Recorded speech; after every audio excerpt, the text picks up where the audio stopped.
Thank you, and thank you to the staff who provided me with this hearing assistance. I followed the sign out front that said, "Don't bring in your cell phone," then realized that my hearing aids are controlled by my cell phone. So thank you for, I'll be listening to you in monaural, but it's still good.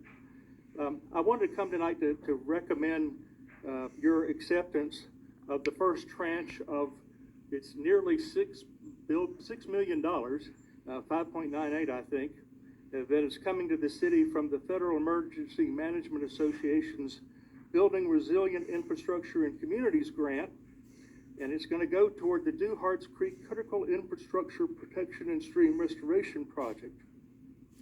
I especially want to express my appreciation to the Assistant Director for Public Works, Robert Cloninger, Assistant Director for Public Utilities, Brian Pataki, and Chief Engineer 3 at Two Rivers Utilities, Kyle Butler, for pulling together the needs of the Duharts Creek Basin for this grant and for another $250,000 I believe they got from the Golden Leaf Foundation.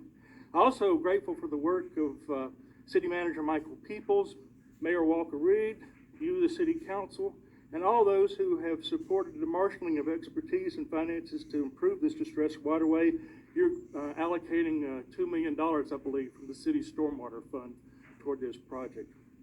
From 2015 to 2017, I was a vocal opponent of the commercial development of the heart of the upper Duharts Creek floodplain. It's a view that sits just yards from my front door. In February this year, a sewer line behind Rosemary Lane, undermined by creek bank erosion, broke and spilled nearly 36,000 gallons of waste directly into Duharts Creek. This needed utility infrastructure move, and the flood mitigation measures supported by this grant are required for reasons, however, far beyond the climate change threat, which helped get BRIC monies. I believe that it's also a result of too much building allowed by our city in our floodplains and insufficient stormwater standards for that building in an evolving climate.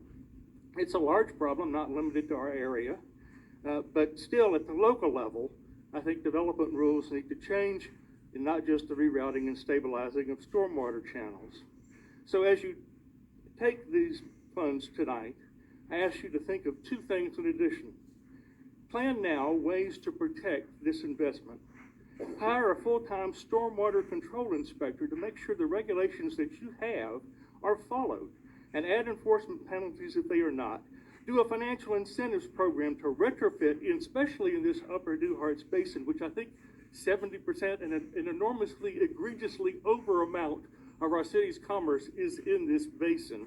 So to give it special attention, to install higher levels of stormwater control measures and add multiple water flow and quality stations along this creek system so that you can monitor as it happens the impact of runoff and weather.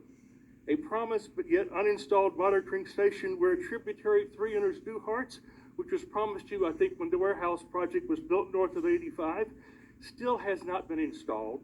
And had it had been as scheduled, you would already have a year's worth of good, solid quality water quality data to baseline your efforts for this project. Finally, listen now to my neighbors.